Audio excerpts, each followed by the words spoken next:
nós vamos estar ouvindo nesse momento a poderosa palavra do Senhor. Você que está na sua casa, fique atento que Deus tem uma mensagem para o seu coração. Depois, no final, vai ter o momento da oração da fé. Nosso pastor ministrando a palavra do Senhor.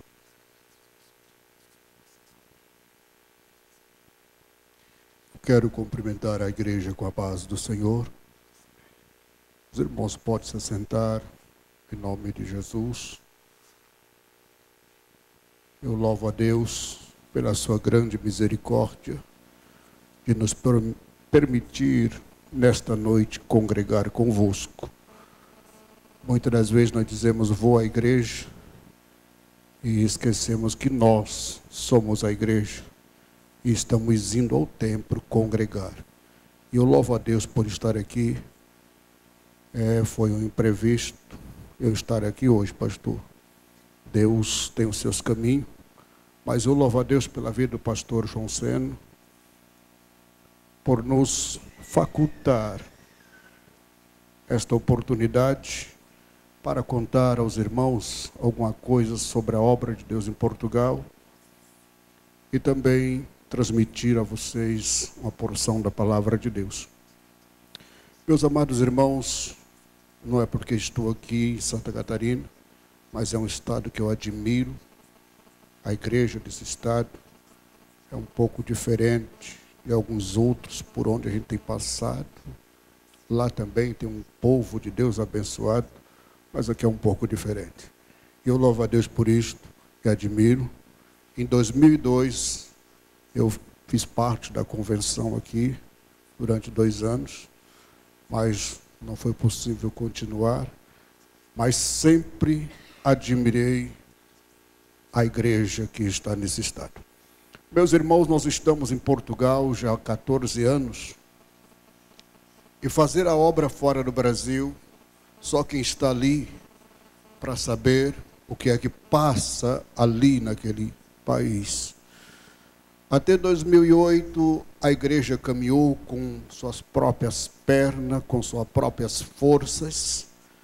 Mas de 2008, quando houve a crise praticamente mundial, muitos irmãos foram embora, o salário caiu, os países da Europa, muitos deles, em especial Portugal e Espanha, entrou em dificuldade financeira. E a igreja também, porque os irmãos sabem que brasileiro é como andorinha, tem o tempo da arribação. Quando está bom, eles ficam num lugar só, mas apertam um pouco, eles saem procurando um lugar para o seu sustento, e nós não podemos ser contra isto, porque eles são espertos, né? Mas, irmãos, e com a ida de alguns irmãos para outros países da Europa, no caso França, Itália e até mesmo a Grã-Bretanha, ali, irmãos, alguns irmãos nossos foram para esses países e outros retornaram ao Brasil. A maioria voltaram ao Brasil, na época que disseram o Brasil agora está bom, e alguns chegaram em Portugal dizendo, Deus me mandou para essa nação, Deus me mandou aqui, pastor, para fazer a obra de Deus. E quando a coisa apertou, eles disseram, pastor, Deus me mandou eu voltar. Aleluia. E nós não podemos dizer que Deus não falou com eles, porque também na Bíblia tem um caso, aleluia, a sogra de Ruth também, ela foi para um país distante, depois soube da notícia que Deus tinha abençoado o seu país e ela retornou.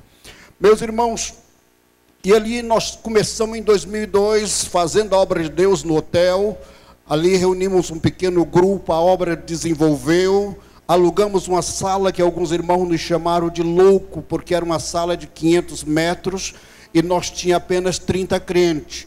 E alguns irmãos disseram, pastor, o senhor não pode fazer isto. Até mesmo um obreiro, um presbítero chegou para mim e disse, pastor, eu vou até sair da igreja para não passar vergonha.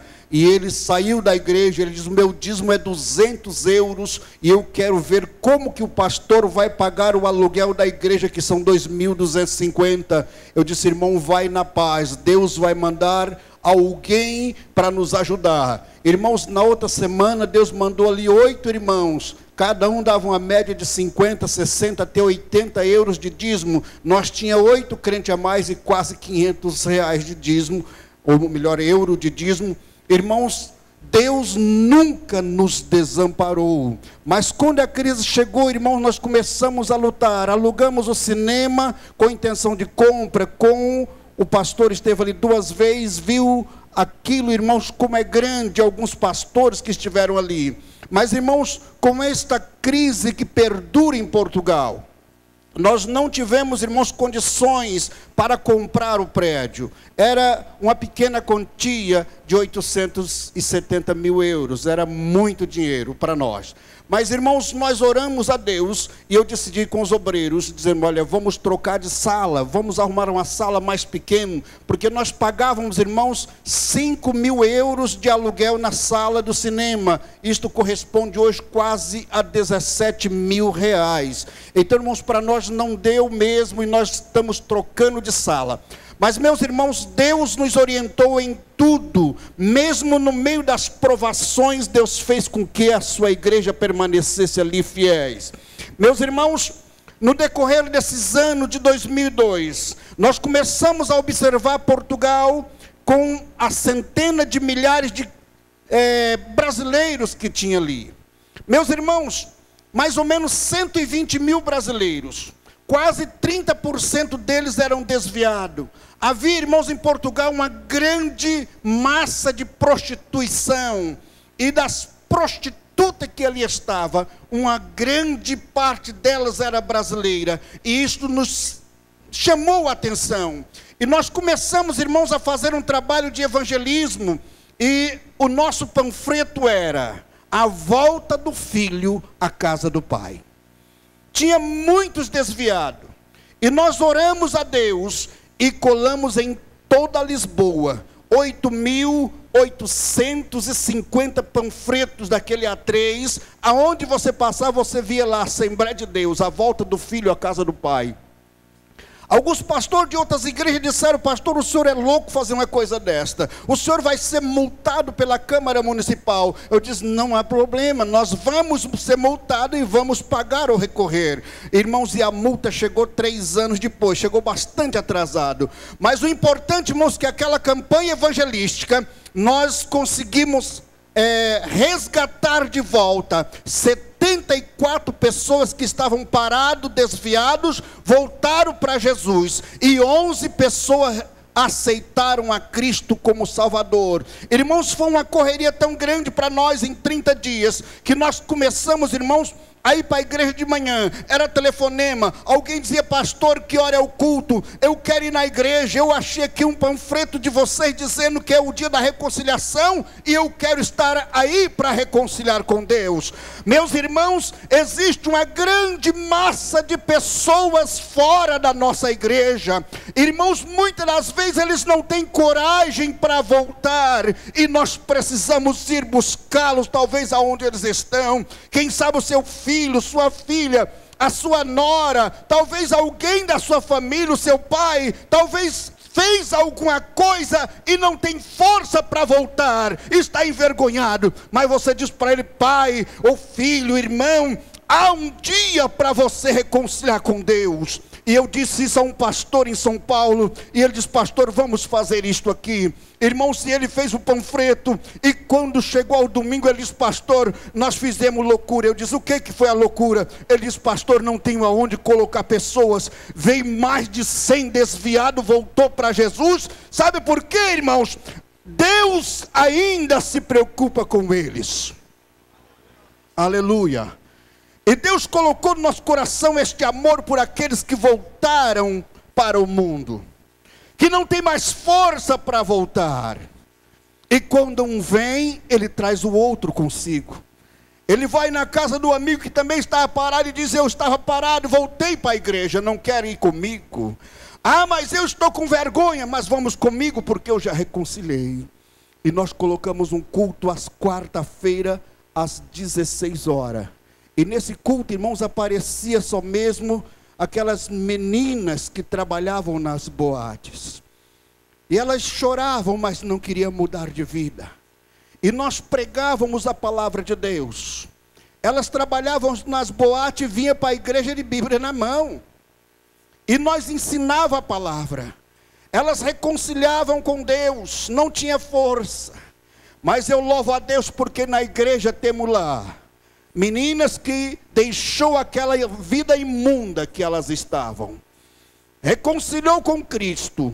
Hoje são mães, casadas e faz parte do grupo do Círculo de Oração. Sabe por quê, irmãos? Deus não está olhando talvez o estado que o homem se atolou nele, que o homem voltou a se sujar com o pecado. Deus ainda o ama e quer de volta ao seu redil. Mas, irmãos, as coisas não foi fácil. As coisas não foi fácil para a igreja nesse período. Houve muitas divisões. Talvez alguém chegou lá diácono ou cooperador da igreja, se denominou pastor e abriu uma igreja. Os hinos da harpa em algumas igrejas já não cantam mais. Alguns pastores tiraram o círculo de oração da igreja. Já não há mais o grupo das irmãs que oram na igreja. Os hinos da harpa estão perdendo o valor naquela terra. Mas como irmãos, eu disse para os irmãos, mesmo que estamos aqui numa terra estranha, vamos ainda cantar o nosso hino da harpa. Vamos ainda adorar a Deus. Vamos dar oportunidade para o nosso jovem cantar o hino que eles gostam, talvez mais do que o da harpa. Mas vamos ainda cantar os da harpa. Irmãos, e ali um pastor chegou e disse: pastor, aqui tem comida para todos os tipos. Eu disse sim. Falei, aqui nós temos os hinos da harpa para os mais tradicionais. Temos o louvor da mocidade, que eles cantam o hino mais avivado um pouco aí dos nossos dias. Mas, irmãos, aqui nós temos condições de dar comida para todos. Mas, irmãos, nós estamos em Portugal hoje com a dificuldade financeira. Não só as igrejas, mas o país está também em dificuldade financeira. Portugal chegou a ter ali 16% de pessoas desempregadas. E a Espanha chegou a 26% em alguma região. E não foi fácil, irmão, para a igreja. Nós louvamos a Deus, porque Deus deu condições de nós darmos a alguns irmãos cesta básica. Nós dávamos a eles. E oramos para Deus não permitir que o seu povo ficasse desempregado. E muitos irmãos retornaram.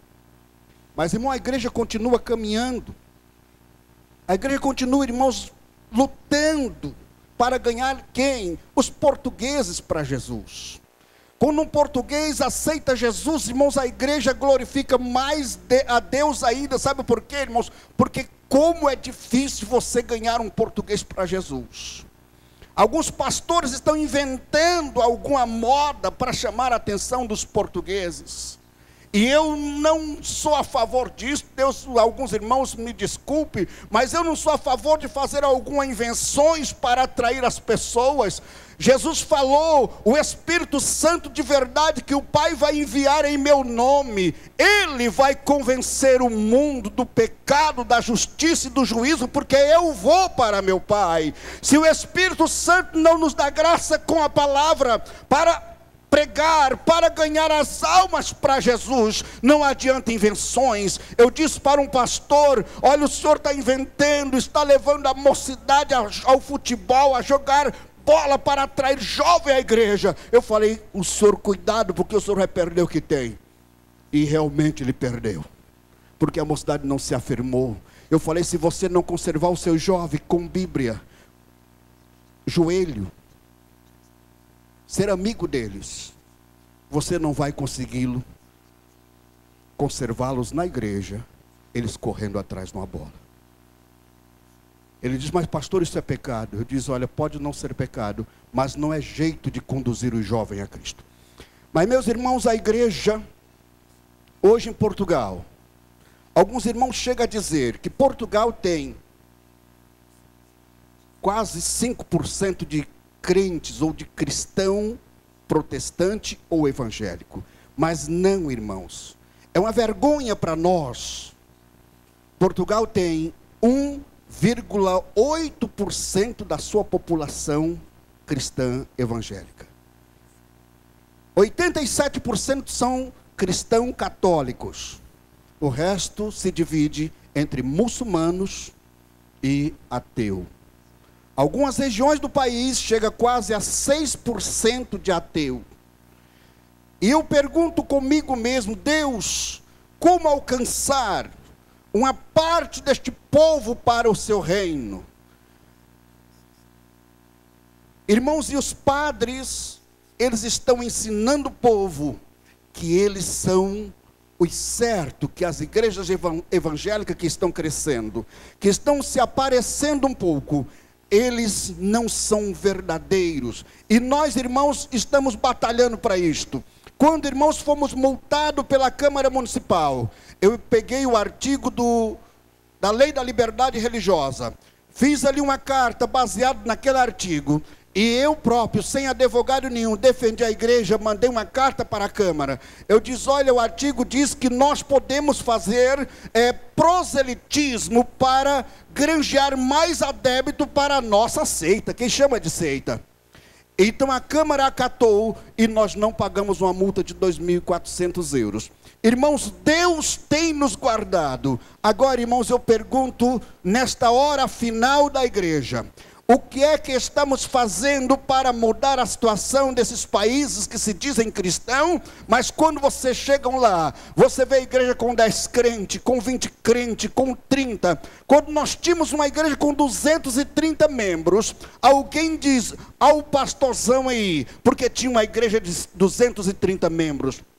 Nós chegamos a ter, irmãos, 6 congregações. Nós tínhamos, irmãos, uma congregação na cidade de Setúbal, que está lá até hoje. Nós entregamos para o pastor de Setúbal. Tem uma igreja com uma sala de 650 metros. Entreguei a igreja quando o pastor entregou para outro pastor. Nós entregamos com 85 crentes. E quando ele entregou, só tinha 12. Tinha uma igreja em Évora. Está lá um pastor muito abençoado também. E ele está lá com a igreja abençoada. Deus tem abençoado um homem sempre sem letra, mas um homem que tem joelho, que se prostra diante de Deus. E Deus tem conservado a igreja naquela cidade. Nós tínhamos uma igreja em Roterdã, na Holanda. Uma igreja muito boa, que hoje está com um pastor português, o pastor Manuel. Ele está ali fazendo a obra de Deus. Ele é o pastor responsável por aquela igreja agora. Nós tínhamos uma igreja em La Coruña, na Espanha. A igreja começou a se expandir. Mas, irmãos, quando nós gritamos por socorro, o socorro demorou a chegar. E nós tivemos, irmãos, de entregar algumas igrejas e outras nós fechar, que foi o caso da Ilha da Madeira, que tínhamos ali uma igreja, e também um bairro chamado Costa da Caparica. Irmãos, Deus nos fez prosperar naquela terra. A crise chegou e eu disse, Deus, eu não posso virar a costa a um trabalho que está sofrendo nesta nação. Eu não posso virar a costa a um grupo de irmãos que aqui estão. Eu não posso virar a costa aos pastores amigos que aqui estão. Deus, eu preciso da sua misericórdia sobre a igreja em Portugal. Alguns pastores estão lá, irmãos, fazendo algumas invenções, pastores brasileiros que foram ensinados com a nossa doutrina. Irmãos, estão fazendo já vale de sal, já estão fazendo porta da recompensa, porta não sei o que, para conseguir dinheiro. Irmãos, eu disse, eu não posso inventar, eu não posso mentir. Eu disse, Deus, eu não posso mentir. A sua palavra diz que eu não posso fazer nenhuma invenções, a não ser que combine com sua palavra. Irmãos, estamos lutando, não está fácil, mas Deus tem nos dado graça e nos conservado ali. Aleluia. Irmãos, o pior de tudo é que a crise chegou, ficou, e o preço das coisas só subindo. Isso é que nos traz um certo transtorno. O aluguel subiu quase 16% de 2008 para cá, porque muitos não puderam pagar suas casas e entregaram ao banco. E agora, então, como houve uma grande procura de casas para alugar, então houve uma alta do aluguel de moradias. E o que abaixou um pouquinho foi o aluguel das salas, porque há muito comércio fechado. Dá uma tristeza tremenda quando os irmãos passam pelas ruas de Lisboa, você vê lá, vende-se, aluga-se, e é uma montoeira delas. Irmãos, é centenas e centenas de salas e apartamentos para alugar. Os apartamentos estão caros, mas as lojas, graças a Deus, deu uma baixada. E nos seus preços nós vamos mudar de sala, arrumar uma sala lá para 300 pessoas sentadas. Mesmo na crise, nós ainda queremos uma para 300 sentados, viu? Mas, pastor, o senhor tem gente para encher isso? Não, não tem gente para encher um espaço para 300. Mas vamos trabalhar para isso. Se os irmãos orar por nós e nos ajudar, aleluia, nós vamos, irmãos, ter condições de fazermos ali um grande trabalho. E quando nós retornarmos aqui, pastor, nós teremos relatório daquilo que Deus estará fazendo naquela nação.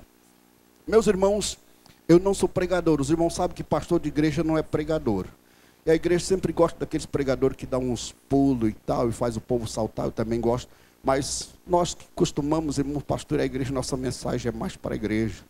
Nós temos um costume de pregar só para a igreja. Eu fiquei 2 anos como itinerante, irmão, comecei a entrar naquele ritmo dos itinerantes e estava ficando bom naquilo. Mas depois, irmão, Deus me falou comigo seriamente. Ele diz: não te chamei para ficar viajando, eu te chamei para ficar atrás do rebanho. Então, eu achei melhor obedecer, né? Mas, meus irmãos, eu quero comentar com os irmãos um pequeno trecho da Bíblia.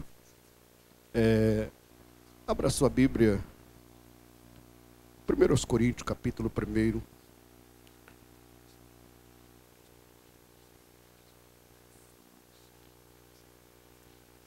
Glória seja dada ao nome de Jesus.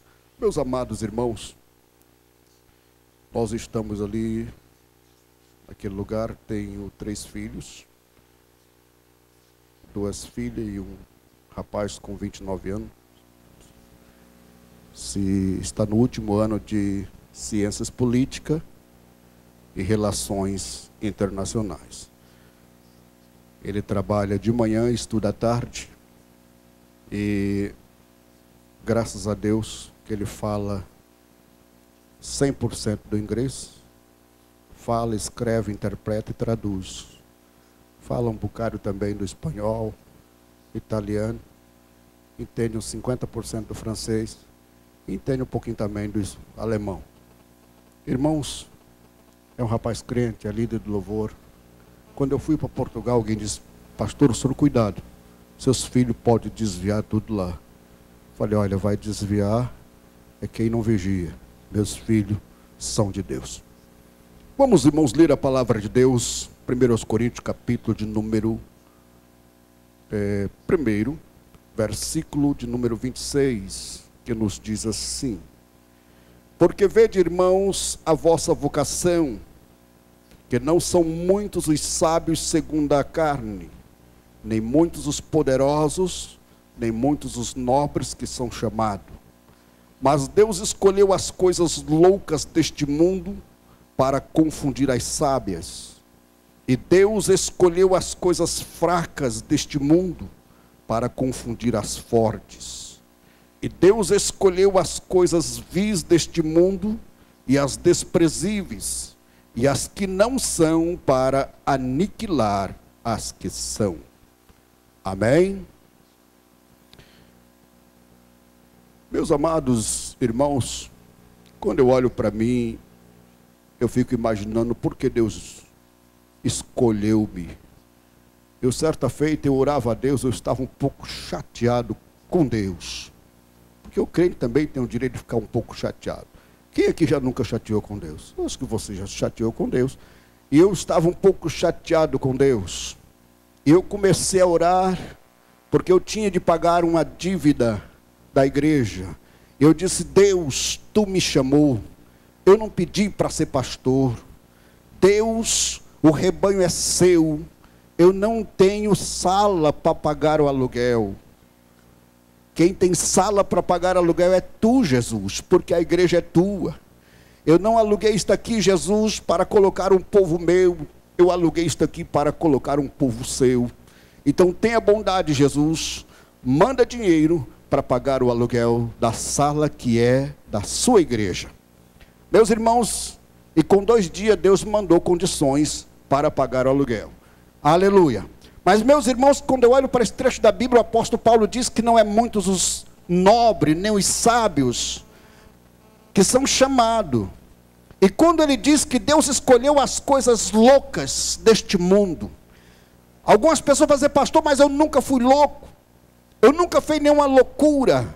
Mas meus irmãos, talvez entre nós há pessoas que antes de aceitar a Cristo, não tinha valor nenhum para a sociedade. A sociedade talvez fugia de você, a sociedade talvez olhava para você e dizia, olha, este homem, esta mulher, não podemos ter muita amizade com ele, porque ele não tem assim uma vida social muito digna. Mas o apóstolo Paulo diz que Deus chamou as coisas loucas. Eu me lembro de um irmão que chamava João Gago, que foi obreiro nosso. Este irmão, ele era briguento, beberrão, e quando ele aceitou Jesus, ele encontrou com um dos seus amigos de bebedeira, e aquele homem perguntou para ele, seu João, o senhor mudou, o senhor andava mal cheiroso, o senhor não tinha paz, hoje o senhor está aí de Bíblia na mão, está todo engravatado, está parecendo um doutor. E ele disse, olha, aquele João Gago morreu, aquele maluco briguento morreu, hoje este aqui é uma nova criatura. Muitas das vezes, meus queridos irmãos, nós queremos fazer acepção de pessoa até mesmo dentro da igreja. Quando entra alguém da alta sociedade, quando entra alguém que talvez tem uma posição elevada, talvez é um doutor, nós começamos a querer nos aproximar e tratar diferente do irmãozinho que talvez veio lá da favela. Mas a Bíblia diz que Deus não faz acepção de pessoa. Quando entra o doutor, ele trata ele conforme a sua palavra. Quando entra o servente de pedreiro, ele trata aquele servente conforme a sua palavra. Sabe por quê? Porque Deus chamou o rico, chamou o pobre, chamou o doutor, chamou o servente de pedreiro, chamou, aleluia, o pedreiro, chamou o construtor e disse para ele, vinde a mim cansado e oprimido e eu vos aliviarei. Aleluia. E eu fico imaginando, irmãos, pessoas que talvez estavam ali caído e ninguém lhe dava nada. Ninguém era capaz de chegar para ele e entregar talvez nem mesmo um folheto. E eu me lembro de um irmão, quando eu abri uma igreja em Piracicaba, nós não tinha um guitarrista, eram 11 crentes naquele lugar só. E eu cheguei, o pastor disse, você é capaz de ir para aquela igrejinha pequena? Eu disse, vou para ali.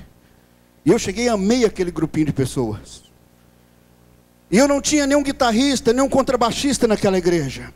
E chegou um bêbado trocando as pernas, ele disse, pastor, eu sou guitarrista, eu acompanho o hino da harpa, é que eu estou parado. Eu disse, você toca? Ele disse, toco, então vem aqui, pega a guitarra, vamos ver se você sabe tocar mesmo. Era um culto de domingo, e o bêbado tocou e deu conta do recado. Aleluia. E todo domingo aquele homem estava ali, eu não tinha outra pessoa para tocar. E ele dizia, pastor, eu posso tocar de novo? Ele disse, pode tocar. Chegou um diácono e disse, pastor, o senhor não pode fazer isto. É um homem, ele está aí, ele está bêbado da ilha. Eu disse, irmão, eu não tenho outro guitarrista, deixa o coitado do homem tocar aqui. Irmãos, durante 4 meses ele tocou na igreja.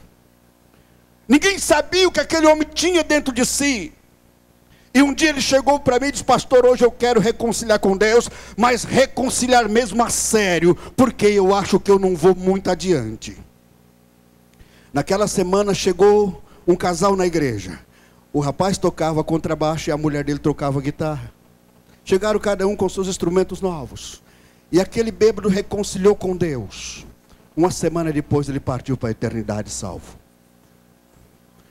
Irmãos, durante 4 meses ele tocou na igreja, bebendo. Mas uma semana antes ele deixou de beber e reconciliou com Deus. Aí vem a pergunta, se eu não tivesse o cuidado de cuidar daquela vida, dado a ele uma oportunidade para ele, vem cá, pode tocar. Irmãos, nós não vamos abrir essa porta, eu quero que os irmãos me entendam, foi uma exceção que nós fizemos, porque nós não faremos isto. Mas irmão, Deus tinha um projeto naquela vida.